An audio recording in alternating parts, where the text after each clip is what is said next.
구원에 대해서 얘기하면서 이제 다섯 번째, 구원을 얘기할 때 예수님을 삶의 주인으로 모셔야지만 진짜 구원이다라는 얘기를 하고 있는 거죠. 다시는 저희 자신을 위해서 살지 않고 오직 저희를 대신하여 죽었다가 다시 사신 자를 위하여 살게 하려 함이니라. 그러면서 우리가 이 한자를 복습해 볼까요? 이 구속, 대속할 때 속자, 이 한자가 조개 패자, 그 뒤에 팔매자가 있어요. 그러니까 조개는 돈이죠. 옛날엔 조개로 돈을 했었죠. 그래서 돈으로 거래를 한 것이죠. 이것이 속입니다. 예수님은 우리의 죄의 값을 치르고 속을 해주셨죠. 대속을. 근데 지난주에 얘기를 했는데 속은 꼭 주인을 바꾸는 거라고 말씀드렸습니다. 예수님이 그냥 우리를 풀어주려고 우리를 대속하신 게 아니라 우리의 대속주가 되시기 위해서 구속해 주신 것이다. 자, 지난주에 얘기했던 그 노예시장 얘기를 다시 해보면, 자, 노예시장에서 값을 주고 노예를 샀습니다. 원래 주인에게서는 풀려난 것이죠. 제가 값을 원래 주인에게 줬으니까 원래 주인한테서는 풀려났어요. 근데 그 다음부터 이 종이 그냥 자기 마음대로 살면 되는 것이 아니라 값을 치른 새 주인을 주인으로 모시고 살아야 되는 것이죠. 우리가 구원의 선물을 받는 순간 예수님께서 우리의 죄의 값을 대신 속해 주셔서 값을 치러 주셔서 저는 죄의 종에서는 풀려나지만 이제는 예수님의 값을 치르신 새 주인, 예수님의 종으로 살아야 된다는 거예요. 예수님을 주인으로 삼고 그의 종이 되기를 거부하면 그러면 내가 주인으로 살 수 있을까요? 그렇지 않죠. 예수님을 주인으로 삼지 않으면 사단의 종으로, 죄의 종으로 살게 됩니다. 다른 주인은 없습니다. 다른 주인은 없어요. 죄의 종으로 살 것인지 의의 종으로 살 것인지 사단의 종으로 살 것인지 그리스도의 종으로 살 것인지 이 둘 중에서 선택하셔야 됩니다. 지난번에 말씀드렸듯이 자유는 자기가 하고 싶은 대로 하는 게 아니라고 얘기했죠. 그것은 방종이라고. 물고기가 난 자유롭게 살고 싶어. 왜 맨날 나는 물속에서 살아야 돼? 나도 하늘을 날고 싶어. 나도 바닷가를 걸어보고 싶어. 하고 물 밖으로 떠나면 자유가 아니라 죽음이다. 그런 얘기를 했었습니다. 물고기는 물속에 있을 때만이 호흡도 하고 먹이도 얻을 수 있고 활동할 수도 있죠. 물을 떠나는 순간 숨도 못 쉬고 움직이지도 못하고 먹지도 못합니다. 근데 우리는 본능적으로 누가 내 주인이 된다는 것에 대한 거부감이 좀 있습니다. 그렇지만 그 주인이 어떤 분인지를 알아야 되는 것이죠. 그 주인이 나를 구하려고 자기 자신을 희생제물로 드리신 주인이시다. 나를 사랑하시고 전지하시고 전능하시고 나의 인생을 가장 가볍게 인도하실 분이시다. 이것을 생각하고 그분을 주인으로 모시는 거예요. 내 마음대로 사는 것은 내 인생을 영원한 멸망으로 인도할 뿐이라는 것이죠.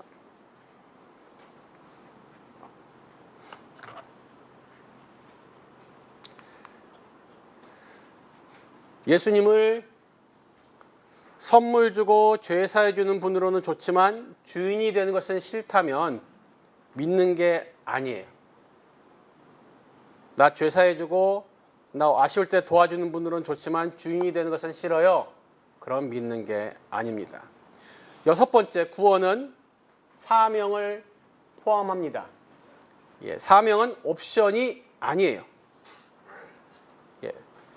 방금도 말씀드렸듯이 복음은 값없이 죄 용서해 주셔서 지옥 안 가고 천당 가게 해주고 이 땅에 살면서 필요할 때 하나님이 도와주신다.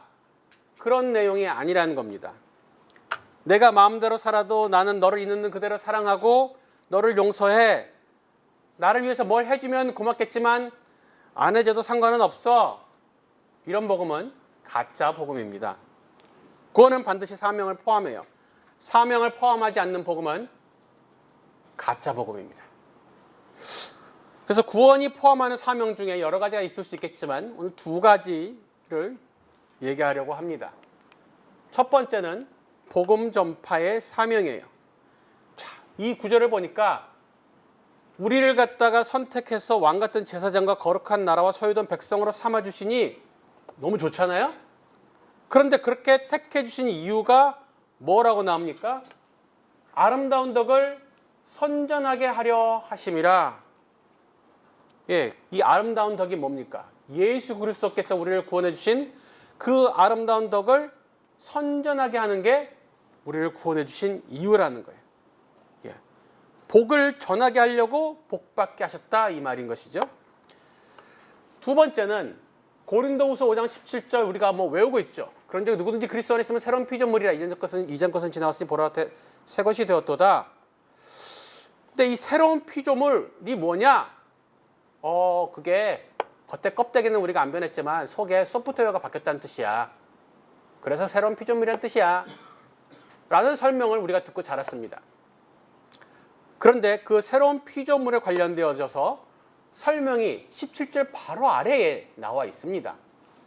그래서 그 바로 아래에 보니까 우리를 자기와 화목하게 하시고 우리에게 화목하게 하는 직책을 주셨다. 19절에 화목하게 하는 말씀을 우리에게 부탁하셨다. 이렇게 나옵니다.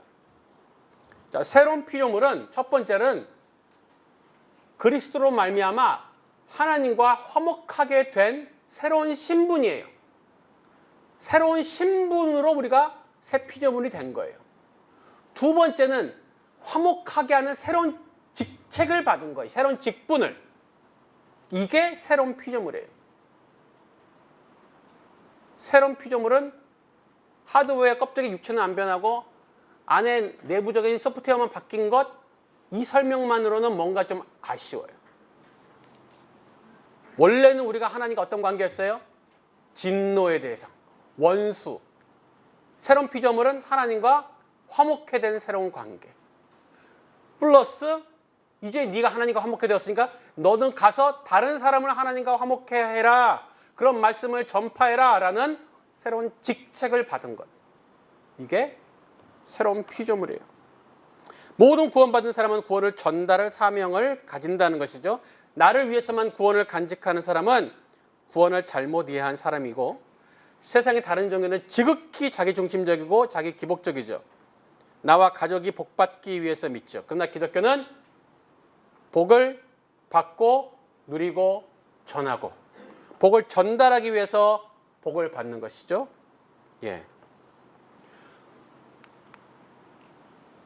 구원은 사명을 포함합니다. 두 번째는 형제 사랑입니다.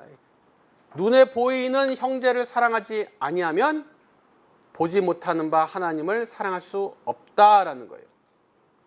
우리가 이 계명을 주께 받았니 하나님을 사랑하는 자는 또한 그 형제를 사랑할지니라. 자, 형제를 사랑하는 것이 구원받은 자의 두 번째 중요한 사명이에요. 우리가 하나님 사랑 너무 감사해요. 보답해야 되겠어요? 어떻게 보답하실 거예요? 제사 드리듯이 주일날마다 어떻게 제사밥을 하나님께 차려놓습니까? 하나님이 좋아하시는 제육덮밥을 올려드리고 동그랑땡을 해드리고 이렇게 하나요? 우리가 하나님께 감사하고 보답하는 방법은 다른 형제를 사랑하는 것이라는 거죠. 그럼 형제를 어떻게 사랑해야 됩니까? 여러 가지가 있겠지만 대표적인 사랑하는 방법은 형제를 위해 기도하는 것이고 두 번째는 그의 생활의 필요를 채워주는 것이고 세 번째는 말씀으로 가르치는 거예요. 이게 가장 중요합니다. 그를 위해서 기도하고 실제적인 생활의 필요를 돌보고 말씀을 가르쳐주는 게 형제 사랑하는, 자매를 사랑하는 구체적인 방안이에요. 그리고 한 가지 더 형제를 사랑한다면 반드시 용서를 해야 돼요. 용서. 여기 10,000달란트 빚진 종 100데나리온을 빚진 자, 이 얘기가 나오죠. 자, 먼저 이 사람이 탕감을 받은 금액은 10,000달란트입니다. 이게 약 16만 년 어치의 급여예요. 16만 년. 그러니까 굳이 계산해 보지 마세요. 그냥 갚을 수 없는 금액이란 뜻이에요. 얼마인지 안 중요해. 그냥 갚을 수 없어. 절대 못 갚는 금액이란 뜻이에요. 그럼 100데나리온은 얼마냐? 100일치 급여예요. 예를 들어서 지금 일당이 하루에 10만 원이라고 치면은 1000만 원이겠죠? 아, 조금 나는 그래도 일당이 좀 센데요? 그럼 1500, 2000만 원일 수 있을 거예요. 이것은 적은 금액이 아니죠? 꽤 큰 금액입니다. 100데나리온을 빚졌다는 것은 돈 몇 푼이란 뜻이 아니에요. 꽤 적지 않은 금액이고 누가 띄어먹으면 상당히 화날 금액입니다. 그런데 내가 100데나리온을 탕감해 줘야 되는 이유가 뭡니까? 내가 너를 불쌍히 여김과 같이예요. 너 내가 16만 년어치 급여를 갖다가 탕감해 줬잖아. 너 100일치 급여 정도의 금액을 못 받은 거 그래 조금 아쉽긴 하겠다만 네가 탕감받은 거에 비하면 아무것도 아니지 않니? 라는 게 핵심 포인트입니다. 우리가 형제를 용서해야 되는 이유는 형제의 죄가 작아서가 아니에요. 분명히 씩씩거리가 화낼 만큼의 잘못을 했을 거예요. 그런데 내가 그를 그럼에도 불구하고 용서해 줘야 되는 이유는 내가 용서받은 죄가 거기에 비하면 말도 안 되게 크기 때문이라는 거죠. 사랑의 최고봉은 포옹해주고 뽀뽀해주는 게 아니라 용서예요. 용서. 형제 사랑한다고 할 때 최고봉은 용서예요. 자기가 용서받은 죄가 얼마나 큰지 안다면 다른 사람을 용서하는 것은 당연하죠. 다른 사람을 용서하지 못하는 것은 아직도 자기가 어떠한 죄를 용서받았는지를 모르기 때문이에요. 상대방이 나에게 진 죄는 용서받지 못할 엄청난 큰 죄고 나는 약간의 죄를 당연히 사함받은 것이라고 착각하는 것이죠. 이것이 진정 구원받은 자의 태도가 아니라는 겁니다. 근데 저는 너무 화가 나고 분이 나서 용서를 못 하겠어요. 마음이 진정이 되지 않아요. 우리가 BTC1에서 믿음으로 다른 사람을 사랑하는 법이라는 과를 배웁니다. 우리가 감정으로 사랑하거나 용서하지 않고 믿음으로 의지적 순종으로 사랑하고 용서한다는 것을 배웠죠. 아니 마음은 여전히 화가 나면서 겉으로만 용서한다고 그게 용서가 됩니까? 그건 위선 아닙니까? 겉과 속이 다른데? 아니 그거는 위선이 아니라 하나님이 기뻐하시는 순종이라고 말하는 거예요. 자, 위선과 의지적 순종의 공통점이 있습니다. 그것은 겉과 속이 다르다는 거예요. 그건 공통점이에요. 차이점은 위선은 사람에게 보이려고 하는 것이고 순종은 하나님께 보이려고 하는 거예요. 그러니까 내가 마음에 안 풀어졌어도 의지적 순종으로 용서를 선택하는 것은 하나님이 기뻐하시는 순종이에요. 네가 나를 참 사랑하는구나. 그래서 저렇게 마음에 분이 안 풀렸는데도 나를 사랑해서 네가 저렇게 이 친구를 용서하는구나. 야, 너 진짜 나를 사랑하는구나. 라고 하나님이 느끼신다는 거죠. 놀라운 것은 내가 먼저 순종을 해서 용서를 하면 마음도 따라서 녹는다는 거예요. 안 믿어지시면 꼭 해보시길. 마음이 녹을 때까지 기다렸다가 용서하려고 하면 일단 마음도 잘 안 녹을 뿐만 아니라 일반적으로 가장 많이 발생하는 상황은 화해할 타이밍을 놓치는 거예요. 시간이 좀 지나니까 어떻게 화해를 할까 싶은데 이미 타이밍을 놓쳤어. 그래서 사과하거나 용서하거나 하는 게 어색해서 그냥 그 어색한 상태를 참고 쭉 유지합니다. 그러고 계시죠? 아니에요? 지금 그러고 계신 것 같은데 내 감정 따라 행하면 더 악화만 될 뿐이에요. 개선될 일은 없습니다. 지금 혹시 그 타이밍을 놓치신 분 계세요? 지금이 타이밍입니다. 쉬는 시간의 타이밍입니다. 그때 찾아가서 새롭게 타이밍을 잡으십시오.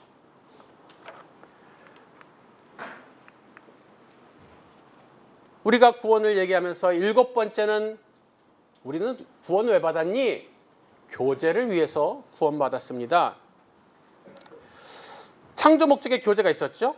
근데 죄를 지어서 교제가 끊어졌어요. 구원은 그 끊어진 교제를 회복하기 위한 것이죠. 여기 보니까 우리가 보고 든 바를 너에게 전함은, 그러니까 우리가 너에게 예수 그리스도를 전함은, 복음을 전한 이유는 뭐라고요?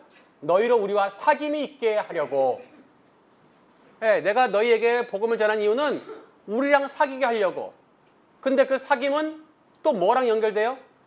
하나님 아버지와 아들 예수 그리스도와 더불어 누리는 것과 또 연결돼요. 복음절에서 성도 간에 교제하는데 그 성도 간의 교제가 또 하나님과의 교제로 연결이 되어지는 것이죠. 자, 우리가 하와이로 예를 들어 가는 비행기표를 끊었다고 생각해 봅시다. 생각만 해도 신나. 하와이, 그죠? 근데 우리가 그 하와이 가는 비행기표를 사는 목적은 뭐예요? 비행기에 앉아보려고? 와, 나 드디어 비행기에 앉아봤다. 이제 내리자. 목적 달성. 그러시는가요?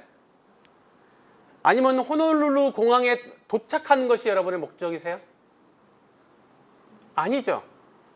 나가가지고 막 이렇게 하고 맛있는 거 먹고 해변에서 막, 비록 나는 서핑은 못하지만 그래도 물 한번 담가보고 이런 거 하시려고 하와이 비행기를 타신 거 아니에요? 그럼 예수님을 믿는 목적은 뭐예요? 단순히 죄산 받으려고?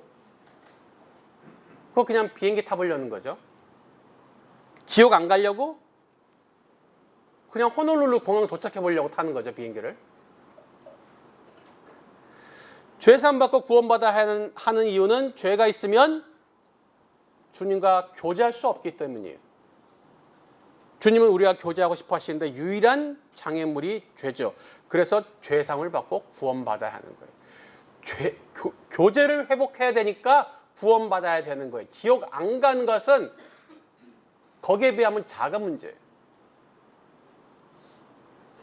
참 목적은 교제를 회복하기 위해서고 그러다 보니 지옥도 안 가는 거예요. 여기서 교제라는 것은 단순히 차 마시면서 대화하는 게 아니라 모든 것을 공유하는 것이다 라는 얘기를 지난번에 잠깐 말씀드렸어요. 그러니까 우리는 구원받은 성도끼리도 모든 것을 함께 나누며 교제하죠. 기쁨도 나누고 슬픔도 나누고 물질도 나누고 수고도 나누고 상급도 함께 나누죠. 그러니까 하나님과도 모든 것을 함께 나누며 교제하는데 문제는 하나님과 뭐를 나누려고 보니 내 것 없고 다 하나님 것만 있어서 결국은 다 하나님 거 가지고 우리가 함께 누리는 교제를 하겠죠. 전도, 선교, 제자 삼기 이런 것은 끝이 옵니다. 영원하지 않습니다. 예수님 오시면 끝. 더 이상 전도할 필요 없고 제자 삼을 필요 없고 선교할 필요 없어요. 그러나 예수님 오신 이후에도 영원히 계속될 것은 우리가 성도들과 교제하고 주님과 영원히 함께하며 교제하는 것이. 초대교회 성도들은 서로 교제하면서 떡을 뗐다고 나오죠. 서로 교제하면서 떡을 뗐어요. 그 얘기는 밥을 같이 먹었다는 뜻입니다.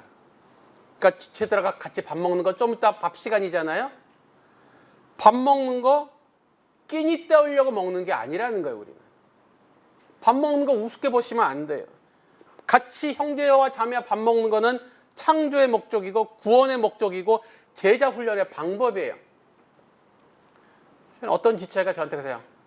순장님 우리 시간 낭비하지 말고 그냥 공부만 하면 안 돼요? 밥 먹는 거 그냥 알아서 하라 그래요. 안 돼.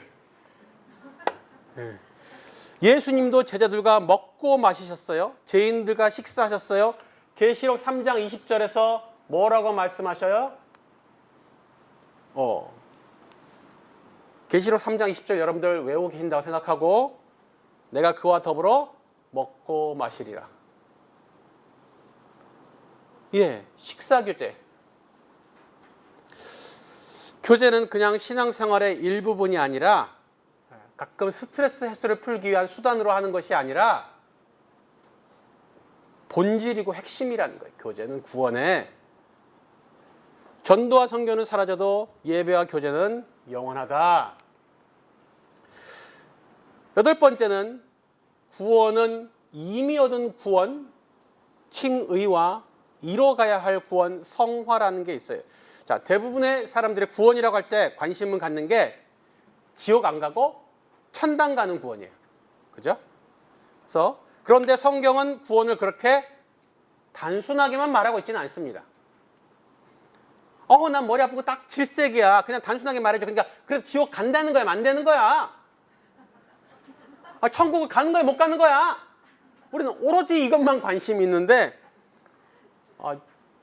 너무 단세포 아메바 같은 이런 사고방식에서 좀 벗어나서 들어보세요 한번. 네. 자, 우리는 그런 관점으로 구원을 바라보지 말아야 한다는 것을 얘기해 보려고 하는데 첫 번째로 칭의, 의롭다, 칭함받는다라는 거예요. 이게 자, 의로워지는 게 아니라 의롭다고 칭함받는 거예요. 내가 죄 지은 사실이 어디 가지도 않아요. 내가 죄 지은 건 죄 지은 거예요. 근데 죄값이 대신 치러지면서 의롭다고 쳐주는 거예요. 진짜 의로운 게 아닌데. 칭의. 자, 이것은 즉시 발효가 되고 주 효과는 심판이 면제되고 하나님의 자녀로서의 신분을 획득하는 거예요. 자, 여기 보니까 의롭다 하심을 받았으니 뭐라고요? 하나님과 화평을 누리자. 원래는 하나님 원수, 진노, 심판 이런 거였는데 이제 하나님과 화평, 심판 안녕. 의롭다 하심을 받았으니 진노하심에서 구원을 받을 것이니 진노 안녕. 이게 의롭다 하심, 칭의의 효과죠. 그리고 영접하면 뭐라고요? 하나님의 자녀가 되는 권세를 줬어요. 칭의는 짧은 순간에 즉각적으로 이루어져요. 예수 그리스도를 믿기로 결단하고 삶을 돌이키는 회개 결단을 하면 이루어지죠. 그리고 신분도 하나님의 자녀로 변화됩니다. 그럼 이렇게 듣고 보면 앞에서 대부분의 사람들이 그 관심 갖는 구원은 이 칭의의 구원에 대해서 말하고 있는 것처럼 보이죠. 그럼 칭의가 구원의 전부냐? 우리가 평소에 구원 하는 것은 오로지 칭의만을 두고 얘기하는 것이냐? 아니라는 겁니다. 칭의는 구원의 전부가 아니라 구원의 시작이에요. 시작. 자, 이제 성화에 대해서 얘기를 해보겠습니다. 성화는 아까 칭의는 즉각적이었죠. 즉시. 얘는 점진적이에요. 아까 그 주 대응하는 효과가 뭐였어요? 심판 면제와 자녀의 신분이죠. 얘는 상급이에요. 자, 사도 바울이 칭의가 구원을 시작하게 한다면 성화는 구원을 이뤄가는 건데 이게 이제 이상하게 들죠. 에이? 구원은 그냥 받았냐 못 받았냐 문제 아닌가? 받았으면 이룬 거고 못 받았으면 뭔 이룬 건지 뭘 시작하는 구원이 있고 이뤄가는 구원이 있어? 이제 이렇게 생각하면 구원에 대해서 잘못 생각하고 있다는 것이죠. 자, 성의는 칭의 이후에 평생 동안 이뤄가는 구원, 평생 동안 이뤄가는 구원이에요. 사도 바울이 말하고 있죠. 대단한 사람이잖아요. 우리가 보기에는 진짜 넘사벽인데 뭐라고 말해요? 이미 얻었다 함도 아니고 온전히 이뤘다 함도 아니래요. 그리고 앞에 있는 것을 잡으려고 표대를 향해서 달려간대요. 근데 그 달려가는 이유가 뭐예요? 부르심의 상을 위해서 달려가는 거예요. 사도 바울이 그렇게 열심히 선교하고 핍박받고 그리스도에서 고난받고 해놓고 계속 또 달려가기 때 상급을 위해서. 상도 이미 많이 받았겠구만. 다른 사람도 양보 좀 하지. 어? 히딩크가 한 말 있잖아요. I'm still hungry. 사도 바울이 I'm still hungry. 나는 여전히 상급에 목마르다. 이런 거예요. 여러분들 어떻게 좀 이제 BBB 한 20년 했으니까 이제 나는 배부르다? 우리는 상급에 여전히 갈급하다. 우리는 여전히 상급을 더 받아야 돼요. 더 받을 수 있어요. 하나님 나라 상급은 물질적 가치에 의해서 표현되지 않고 관계적 가치로 표현돼요. 우리는 너무 물질로 가치를 평가하는 데 익숙해 있죠. 그래서 하나님 나라, 천국 뭐 이렇게 상급을 정해주면 우리는 참 좋을 텐데, 전도 한 명 하면 천국의 아파트 한 평, 양육 한 명 하면은 차 한 대, 그리고 순교하면 일시금으로 얼마. 이렇게 지금 딱 좋지 않아요? 그러면 팍 와닿았어. 막 다 순교하고 싶을 텐데. 이슬람은 천국을 그런 식으로 표현해요. 물질적 가치로. 그러니까 더 와닿아. 막. 근데 성경에는 상급을 물질로 표현한 것이 없습니다. 기껏해야 무슨 면류관, 면류관, 모장가, 헤어밴드인가. 면류관은 지금으로 치면 올림픽 메달과 같은 거죠. 경기를 하고 1등한 사람, 수상자에게 주는 상이에요. 근데 메달 자체 가격은 사실 뭐 얼마 안 해요. 지금도 보니까 다 도금한 거더만요. 지금도. 예? 그러니까 가격이 막 엄청 비싼 것도 아니에요. 근데 그 메달이 가져다 주는 경제적 가치와 명예가 상당히 크죠. 그렇다면 면류관, 성경에서 말하는 면류관도 면류관이 의미하는 상징적 가치가 큰 거예요. 자, 면류관은 올림픽 메달처럼 그런 물질적 가치 뭐 그런 게 있는 건가? 면류관이 금은 보석으로 되는 것인가? 그 금은 보석이면은 좀 그래도 좀 와닿을 것 같아요. 좀 한번 열심히 내볼 것 같아요. 근데 금은 보석은 천국에서는 건자재잖아요. 그렇지 않아요? 뭐 땅 깔고 뭐 벽에다 뭐 이렇게 벽 지을 때 쓰고 이런 거잖아요. 뭐 콘크리트, 시멘트 뭐 이런 거예요. 우리가 보통 공구리라고 말하는 거.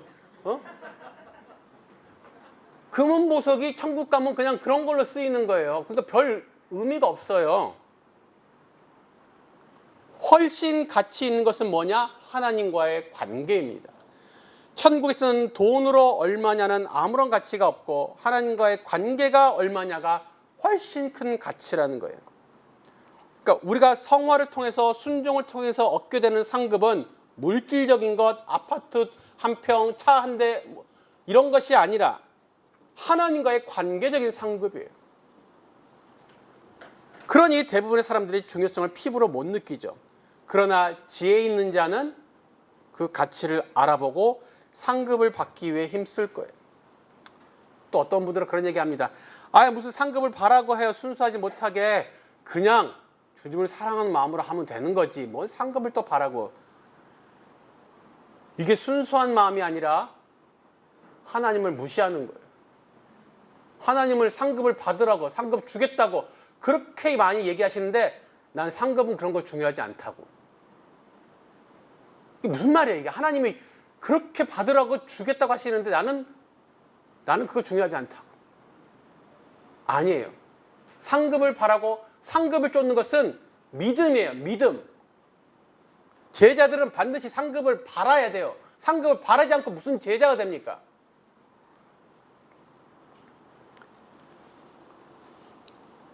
이 성화라는 것은 이런 거죠. 우리가 예수님이 십자가에서 대속하신 것은 죄의 값이에요. 근데 죄의 습관을 없애주신 게 아니란 말이에요. 죄성이 없어진 게 아니에요.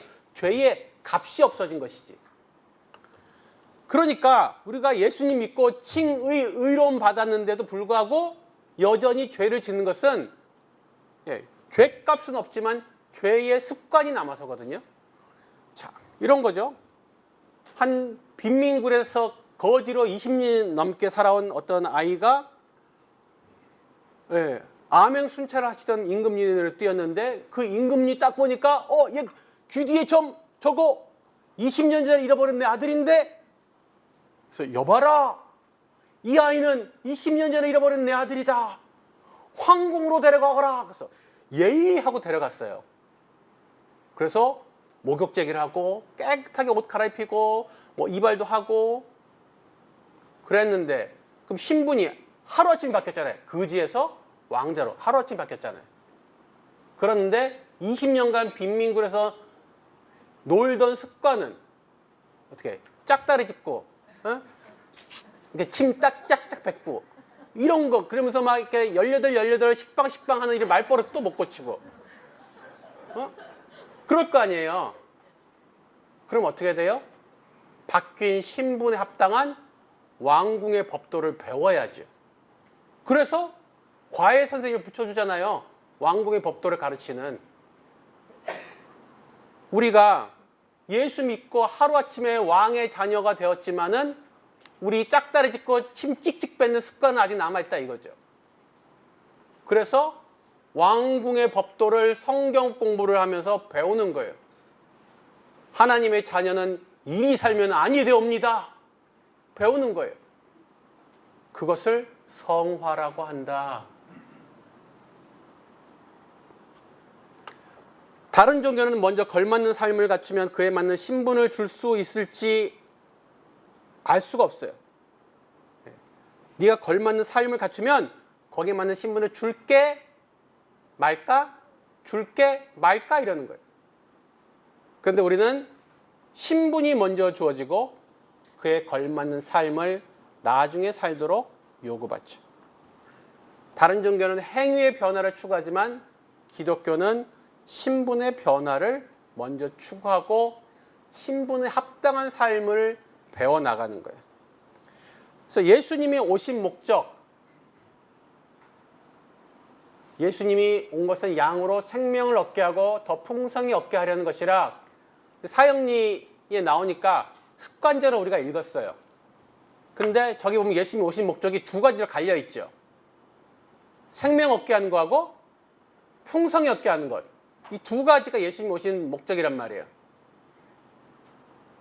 생명 얻게 하는 것은 칭의예요. 하나님과 연결시키는 거예요. 하나님과 떨어졌던 사람을 연결시키는 거예요. 그런데 생명 그냥 연결만 되면 끝이에요? 풍성해져야죠. 하나님과 더 친밀해져야죠. 예수님 더 닮아가야죠. 그것이 풍성히 얻게 하는 삶이에요.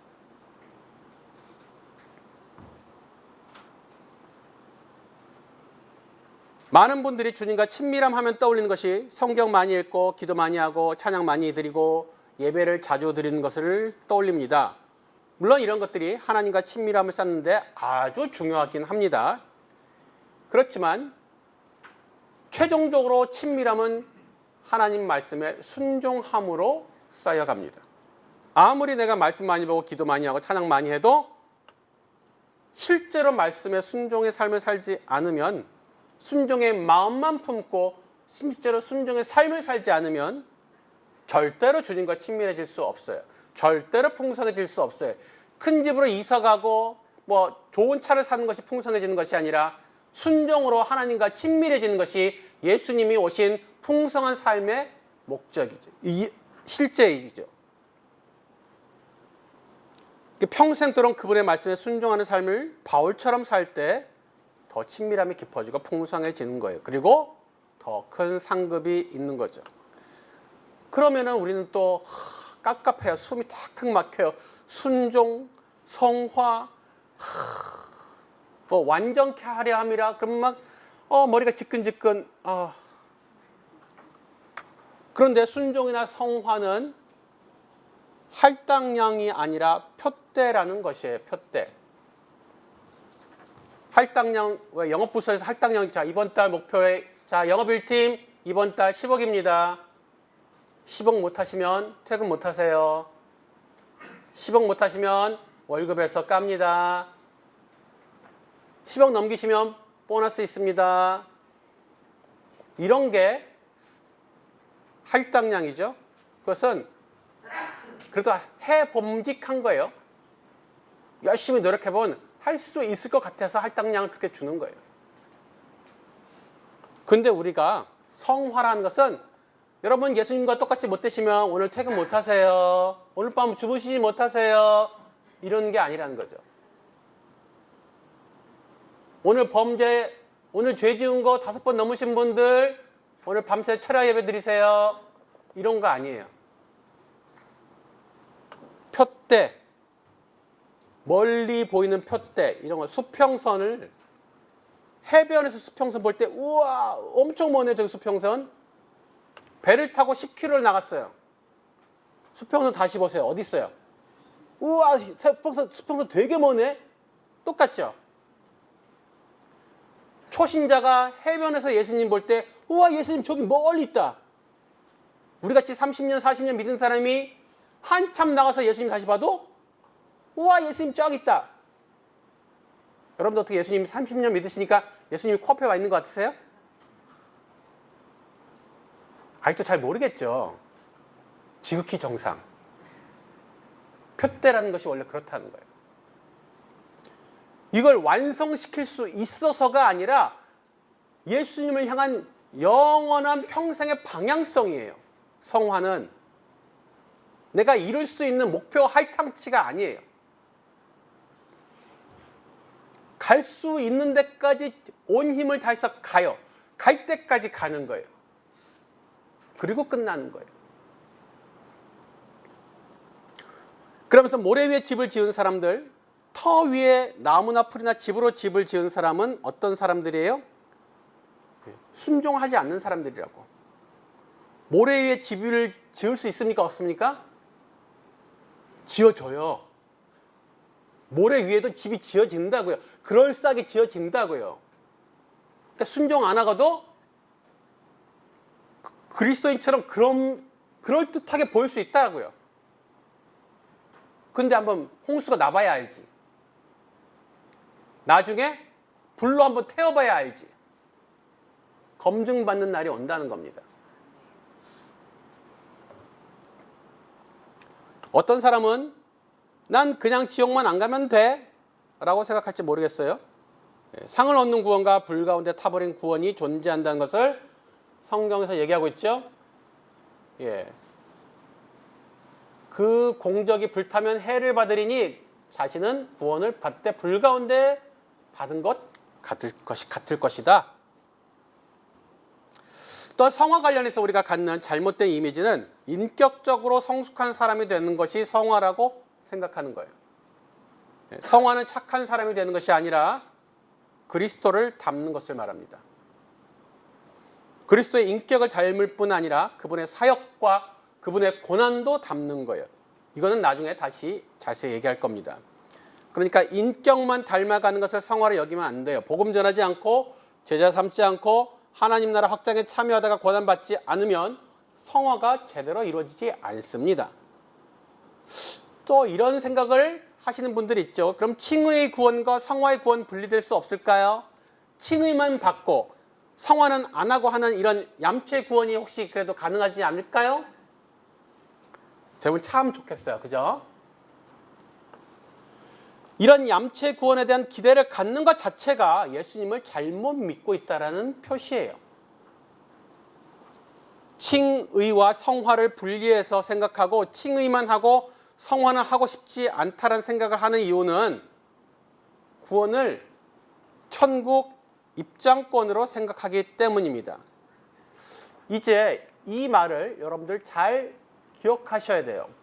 구원은 첫 번째 입장권이 아니라 관계이다.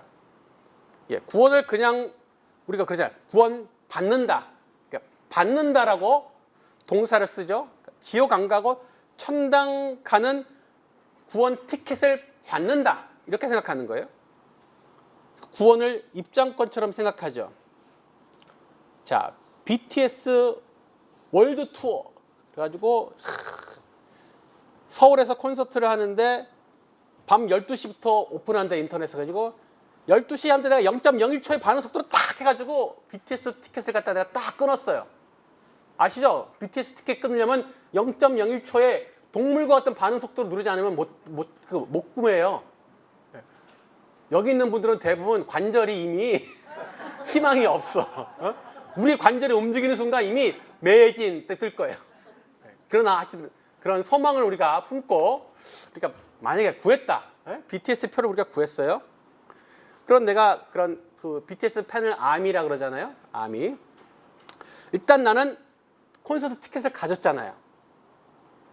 그 소기의 목적을 달성한 거예요, 나는. 콘서트 때까지 아직 날짜가 좀 있는데 내가 어떤 팬으로서 활동을 할 수도 있고 안 할 수도 있어요. 하면 좋지만 뭐 안 한다고 뭐라 그러지 않잖아요. 중요한 건 나는 티켓을 땄다니까요. 난 티켓을 이미 가졌어. 그러니까 콘서트 당일날 시간 맞춰 가서 내 자리에 들어 딱 앉아가지고 콘서트를 즐기게 하면 되는 거예요. 입장만 하면 돼요, 나는. 근데 천국도 이렇게 생각하는 거죠. 난 천국 입장권 일단 따놨으니까 천국 들어가기 전까지 주님을 위해서 뭘 하면 뭐 좋긴 하겠지만 안 해도 큰 문제는 없다. 핵심은 어찌됐건 난 티켓을 가졌다. 그러니 나는 나중에 죽을 때 천국에 들어가기만 하면 된다. 그렇지만 이런 구원은 이러한 입장권이 아니라 하나님과 우리와의 인격적인 관계를 맺는 전 과정을 말하는 거예요. 아까 예수님이 영생을 어떻게 표현했어요? 아는 것. 관계로 표현했죠. 아는 것이라고. 하나님과 예수님과 관계를 맺고 알아가는 전 과정을 영생이다 했죠. 자, 부부, 여기 이제 결혼하신 분들 많이 있는데 부부 관계죠. 근데 우리는 결혼식을 해서 부부 관계를 맺습니다. 그럼 결혼식은 결혼 생활의 전부입니까? 네. 결혼식이 결혼의 전부예요? 많은 젊은 커플들이 결혼식만 준비하고 결혼 생활을 준비를 안 하더라고요. 결혼식은 30분인데 그것만 겁나 준비하고 30년, 40년 결혼 생활을 준비를 안 하대요.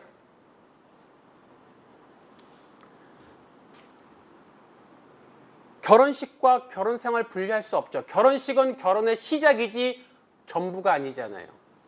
오히려 뒤에 더 많은 결혼 생활이 있잖아요. 지지고 볶는 결혼 생활이 있잖아요. 결혼식은 순간입니다. 칭은의 순간이에요. 성화는 길어요. 결혼 생활은 길어요. 아이가 응애하고 태어난 건 금방이에요. 태어난 즉시 나의 자녀가 됩니다. 그러면 끝입니까? 응애하고 태어나면 끝난 거예요.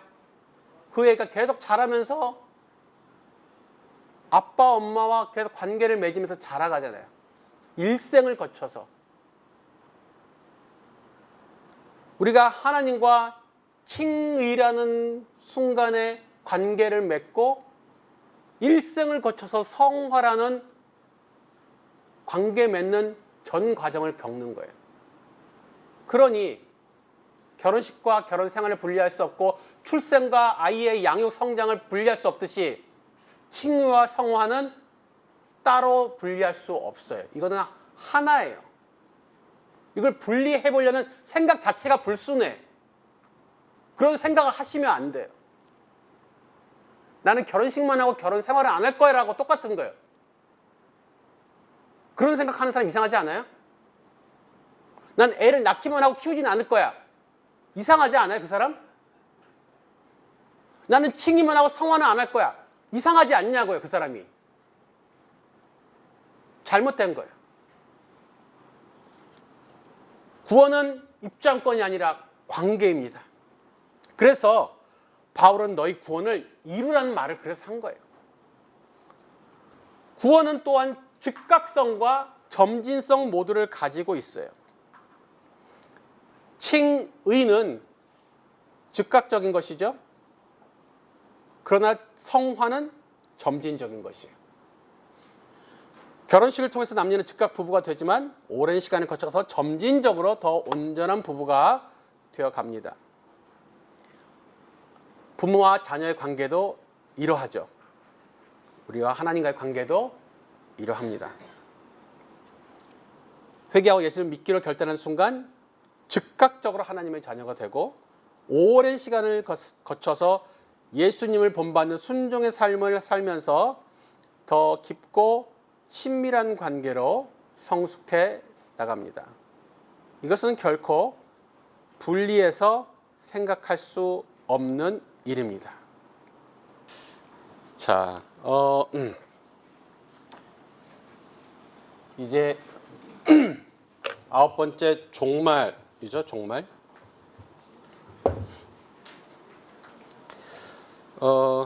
종말하면 보통 우리가 무서워하죠. 그리고 재난 이런 게 떠올리고 이게 다 이제 헐리우드 영화의 폐해입니다. 이제 성도에게 종말은 해방이고 축제죠. 무서운 날이 아니라 끝이 아니라 새로운 시작을 말합니다. 사람들은 여러 가지로 종말에 대한 염려를 해요. 뭐 탄소 배출 때문에 또 지구 온난화로 빙하가 녹고 그래서 우리가 물에 잠겨 가지고 종말이 올 것이다. 또 아니면 3차 대전이 일어나고 핵전쟁으로 종말이 올 것이다. 물론 우리가 하나님이 만드신 창조 세계를 보호하고 잘 관리해야 될 의무가 있겠죠. 그리고 전쟁이 안 일어나고 평화롭게 이 세계가 다스려지도록 기도하고 힘을 모아야 될 것입니다. 그런데 이 세상의 종말은 지구 온난화나 핵전쟁으로 인해 오는 것이 아니라 예수님께서 재림하심으로 종말이 오는 것입니다. 종말은 복음이 땅끝까지 전파됨으로 인해서 모든 민족을 제자 삼는 일이 완성됨으로 인해서 오는 거죠. 그래서 성도는 환경을 지키기 위해 힘써야 하고 또 전쟁을 막기 위해 힘써야 합니다. 그렇지만 그것보다도 복음을 땅끝까지 전하고 모든 민족을 제자 삼는 일에 더 힘써야 하는 것이죠. 그것이 진짜 종말을 바라는 성도들의 자세입니다. 자, 종말은 예수님이 오시는 때를 말하는데 그 종말 이후에 어떤 일이 있을지 간략하게 한번 보도록 하겠습니다. 첫 번째로는 성도의 부활이 일어납니다. 여기서 부활은 육체, 몸이 부활하는 거예요. 자, 성경에서는 성도들을 향해서 죽는다고 하지 않고 뭐라고 말합니까? 잔다. 그렇죠? 잔다. 예. 죽는 것이 아니라 자는 것이다. 왜냐? 나중에 다시 일어날 거니까. 예, 그렇죠? 우리가 집에서 막 한참 뛰는 애들 부모님들이 그럽니다. 쟤는 잘 때가 제일 이뻐. 예. 근데 그 자는 애들 보고 우리가 대성통곡하지 않습니다. 왜냐하면 그 애가 좀 있으면 다시 일어날 거니까. 그래서 우리가 죽은 성도를 위해서 대성통곡을 할 필요는 없는 게 그분들이 얼마 후에 일어날 거예요. 깰 겁니다. 그래서 지금 먼저 잠자는 믿음의 성도들은 잠깐 이 나라를 떠나서 하나님 나라로 옮겨간 것이죠. 장소만 바꿔서 계속 살고 있는 거예요. 그분의 관점에서는 그분은 그냥 장소 바꿔서 계속 살고 계시고 오히려 더 행복하게 잘 살고 계신 것이죠. 자, 부활이라고 할 때는 영만 부활하는 게 아니라 육체도 부활한다는 것을 말했습니다. 이 부활한 몸은 또 늙거나 아플까요? 네. 우리가 영생하지 못하는데 장애물이 있어요. 육체가 영생하지 못하는데 자, 질병, 그다음에 다치는 거 있죠. 부상, 그리고 노화. 이게 있으면 이제 육체가 영생을 못하는 것이죠. 근데 부활하면은 우리 육체는 병도 안 들고 다치지도 않고 노화도 일어나지 않아요. 그래서 그 육체가 영생을 할 수 있죠. 현재 죽어있는 성도들은 그 영혼만 낙원이라는 임시 처소에 가 있습니다. 물론 그것도 아주 좋은 곳이지만 영원한 최종 처소는 아니에요. 지금은 임시 처소에 있어요. 모든 죽은 성도들의 육체가 예수님 올 때 부활을 한다고 하죠. 지금 여기 보면 예수님께서 오실 때 그리스도 안에 죽은 자들이 먼저 일어난대요. 그죠? 그리고 그 후에 우리 살아남은 자들도 그들과 함께 구름 속으로 끌어올려져서 공중에서 예수님을 영접한대요. 그리고 항상 주와 함께. 그러니까 한번 상상을 해보세요. 예수님이 오실 때 지난주에 살짝 심폐했던 그 뿔나팔 소리 이게 잘 성공이 돼야 될 텐데 서울에서는 우레와 같은 박사가 나왔는데 자, 하늘에서 천사장의 호령 소리가 납니다. 그게 뭐예요? 만왕의 왕 납시오 하는 것이죠. 그죠? 그리고 왕의 행차하면 원래 옛날부터 막 뻑적지근했습니다. 그래서 예수님이 만왕의 왕이 행차하시니까 얼마나 뻑적지근하겠어요. 그게 나팔 소리만 나겠어요. 여러 가지가 더 날 것 같아요. 근데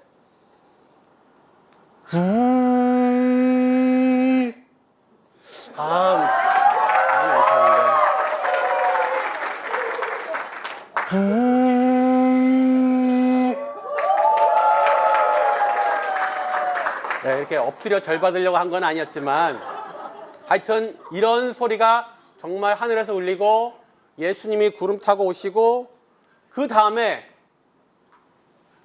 지금 현재 낙원에 있던 이존 성도들이 이제 육체와 결합을 해야 되잖아요. 그런데 영혼만 낙원에 있는데 땅에서 육체와 결합해서 부활해야 된단 말이에요. 그러니까 그분들이 막 영혼이 급하게 쫙 내려오겠죠. 그리고 여기서 옆에서 갑자기 탁 하면서 모세 형이 딱 서는 거예요. 이쪽에서 탁 하면 아브람 형님, 여기선 또 에스더 누님이 네.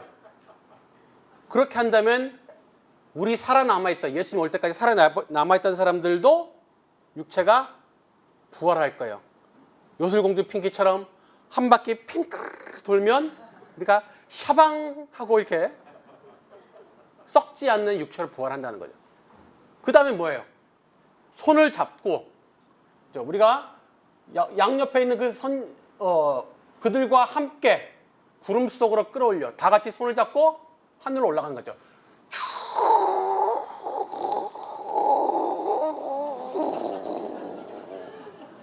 네. 평소에 날아가는 연습을 좀 해야 돼요, 우리가. 그래서 예수님 오실 때 당황하지 않고 나를 수 있도록 공중에서 예수님 만나가지고 강강수월래를 하겠죠. 이런 말도 안 되는 만화 같은 상황이 진짜 벌어진다는 거예요. 예수님 오시는 그때 진짜 이런 일이 일어나요. 공상과학 소설이 아니에요.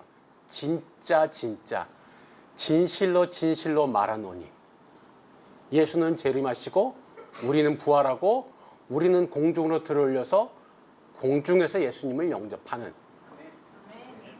너무 기대되지 않아요? 난 날고 싶어 막 정말 너무. 네. 그래서 지금도 가끔가다 관광 엘리베이터 타면 애들하고 유리창 벽면을 향해서 이러고 올라가요. 저는 애들하고 어렸을 때부터 자주 했어요.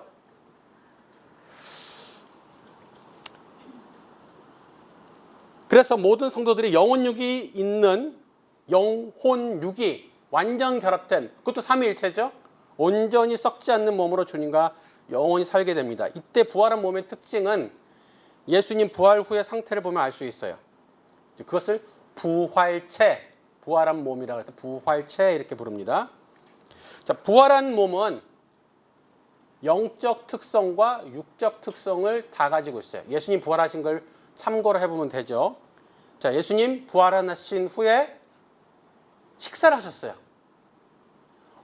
영생할 때는 밥 안 먹고 사는 줄 알았더니 영생할 때 우리 밥을 먹네요. 이게 너무 감사해요.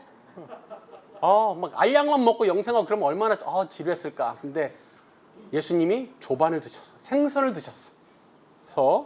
그리고 또 만질 수도 있었죠. 그런데 영적인 특성도 있었어요. 어떻게? 문 닫고 있는데 훅 들어오시잖아요. 네. 순간이동, 공간이동 이렇게 되시는 거죠. 엠마오를 가는 그 제자들과 얘기하다 갑자기 슉 사라지시잖아요. 그게 영적인 특성이죠. 그리고 제자들이 예수님을 바로 금방 못 알아봤어요. 그걸로 유추해 볼 때 아마 외적으로도 비슷하지만 훨씬 더 아름답고 영광스러운 모습으로 변화가 된 것 같아요. 그러니까 우리도 그렇게 될 거라는 거죠. 지금 좀 덜 생긴 거 괜찮아요. 지금 좀 잘 자란 거 괜찮아요. 그때 되면 다들 완벽하게. 대부분 지금 소망이 다 넘치는 분들만 여기 가득 있는데 우리가 그죠? 지금이 더 나을 것 같은데 하시는 분들은 없잖아요, 우리. 그런데 우리가 잊지 말아야 될 것은 악인들도 부활한다는 거예요. 성도만 부활하는 게 아니라 악인들도 부활한대요. 그래서 의인들은 죽으면 영원히 낙원에 있다가 재림 때 부활해서 주님과 영원히 지냈는데 악인들은 죽으면 음부라는 임시 지옥, 구치소 같은 데죠. 있다가 부활해서 최종 심판을 받고 영원한 불못에 들어가게 돼요. 그러니까 우리가 지금 아까 칭의, 성화 얘기했잖아요. 그 다음에 신학적으로 하나 남아있는 게 뭐냐면 영화예요. 근데 영화가 도대체 언제 되는지를 얘기를 안 해주시더라고. 근데 보니까 육체가 부활할 때가 영화의 시점이에요. 그러니까 지금 죽어있는 분들은 구원이 아직 완성이 안 됐어요. 육체가 부활이 안 됐기 때문에 예수님 재림하셔야지 그분들의 육체도 부활하면서 각 개인의 구원도 완성돼요. 물론 하나님 나라적인 구원도 완성돼야 되지만은 개인의 차원에서 봤을 때도 예수님 오셔야지 구원이 완성된다고요. 부활한 육체를 가지면서. 이건 그냥 제가 개인적인 생각이에요. 뭐 신학적 정통성이라 보니까 제 개인적으로 이런 거 아닌가? 칭의를 통해서 영이 구원받고 성화를 통해서 혼이 구원받고 그리고 마지막에 영화가 우리 육체가 몸이 구원받는, 그래서 우리가 영혼육이 완전히 구원받는 것이 아닌가라는 뭐 제 개인적으로는 그런 생각을 해봤어요. 그리고 종말 때가 되면 예수님 오신 후에 또 어떤 일이 남는가? 자, 예배와 교제가 남는다 그랬습니다. 아까 얘기를 드렸어요. 태초부터 종말까지 전 세계에서 모인 그동안에 구원받은 사람들이 엄청 많을 거 아니에요. 그 사람들이 다 모여요, 다. 셀 수 없는 큰 무리가 모여요. 그리고 예배하는 것이죠. 한국에는 몇만 명이 모이는 대형교회가 있죠.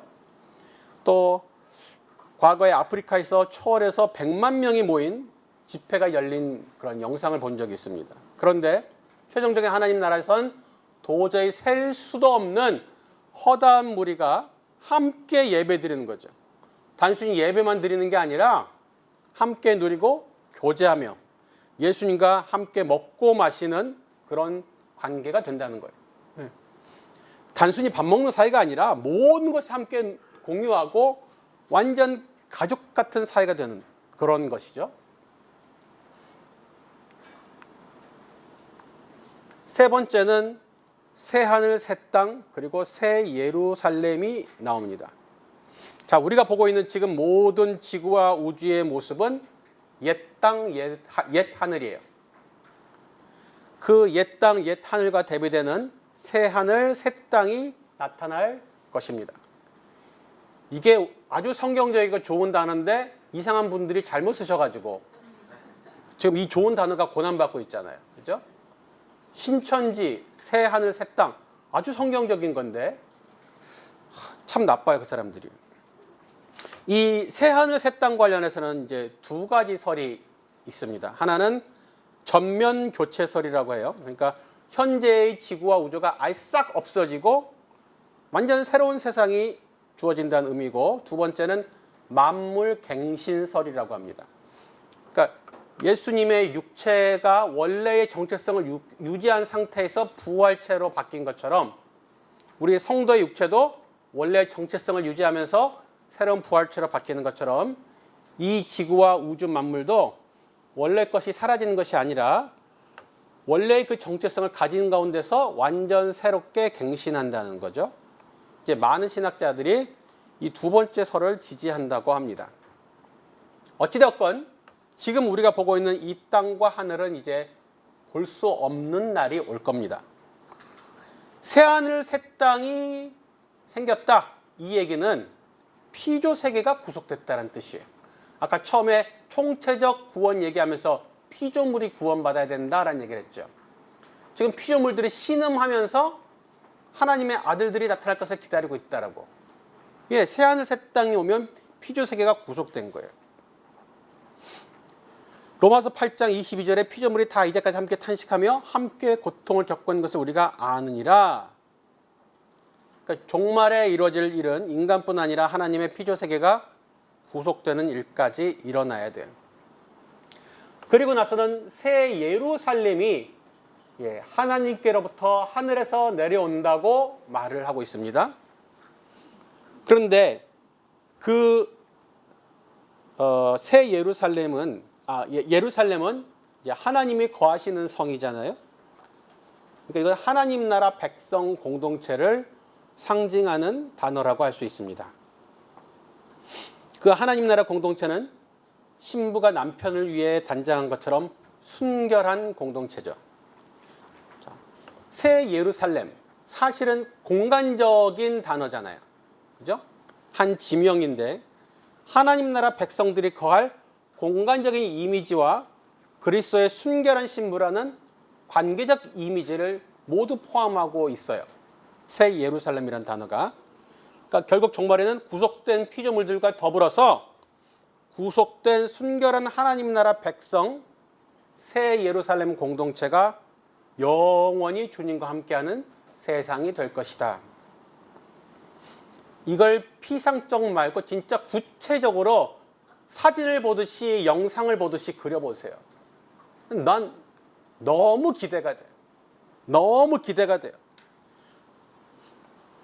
지금 6,000년 지구 역사, 창조되어서 지금까지 6,000년이 지났죠. 이 기간은 그럼 뭐 하는 거냐?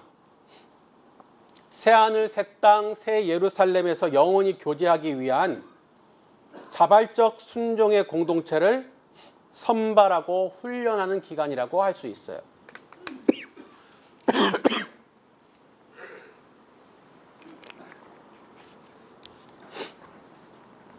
종말에 우리는 하나님의 백성이 되고 그분은 우리 하나님이 되심으로 더 이상 슬픔과 고통과 사망이 없는 곳에서 영원히 지내게 된다고 지금 말씀에 기록되어 있죠. 그런데 이 말이 단순히 무병장수하고 고민 없이 산다는 뜻이 아니라 그동안 예수를 따르기 위해서 고난을 받던 자들에게 고난이 그치고 주 안에서 안식한다는 의미예요. 안식은 일한 자들이 누리는 것입니다. 그렇죠? 계속 놀던 사람은 뭘 또 놀아요? 계속 놀았는데 뭘 안식을 해요? 주를 위해 수고하고 고난받던 자들에게 새하늘 새 땅에서 주님과 함께 영원히 안식하는 축복이 주어지는 겁니다. 그리고 예수님이 오신 재림 후에 종말에 또 일어날 일은 다스리는 일이에요. 여기 보니까 왕노릇 할 것이다 라고 되어 있습니다. 왕노릇. 또 1000년 동안 그리스도로 더불어 왕노릇 하리라. 뭐 이게 전천년설이냐 후천년설이냐 이런 걸 논하자는 게 아니라 우리가 주님과 함께 다스리는 일을 할 것이라는 거예요. 네, 일한다는 거예요. 나 은퇴하고 계속 평생 놀라 그랬는데 또 일해야 돼? 네. 영원히 놀고 못 가는 거 지겨울 거라 그랬잖아요. 근데 우리가 일하는 것은 먹고 살기 위해서 마지못해 하는 일이 아니에요. 마치 에덴 동산에서 아담과 하와에게 주어졌던 그 다스리는 일처럼 종말에도 우리는 다스리는 일을 하면서 살 것이에요. 그 일은 즐거운 일이며 복된 일이 될 것이죠. 구원은 최종적으로 하나님 나라가 완성된다는 것을 의미해요. 이것을 간단하게 네 글자로 임마누엘. 그렇죠? 하나님이 사람과 영원히 함께 하시는 것. 하나님의 장막이 사람들과 함께 있으면 하나님이 그들과 함께 계시리니 그들은 하나님의 백성이 되고 하나님이 친히 그들과 함께 계셔서 이게 임마누엘. 구원 후에, 종말 후에 최종 버전이 이거예요. 임마누엘. 어떻게 하나님이 사람들 가운데 장막을 펼치시고 영원히 함께 거하시는가? 어쩜 그렇게 놀라운 일이 발생할 수 있는가? 일어난다는 것이죠. 그게 우리가 바라는 최종 버전이에요. 그래서 하나님이 통치하시고 하나님께 예배드리고 하나님과 교제하고 하나님과 함께 일하는 영원한 나라. 우리 구원이 단순히 개인적 성숙이나 내가 개인적으로 천당에 들어가는 것이 아니라 하나님 나라가 완성되는 것. 이것이 진정한 구원의 완성이라는 거예요. 개인적으로는 칭의를 통해서 하나님과 관계를 맺기 시작한다고 했죠. 그리고 성화를 통해서 하나님과 더 친밀한 관계를 쌓아가고 마지막으로 예수님의 재림 때 몸이 부활하면서 우리가 주님과 함께 영원히 하는 그런 영화를 누리게 됩니다.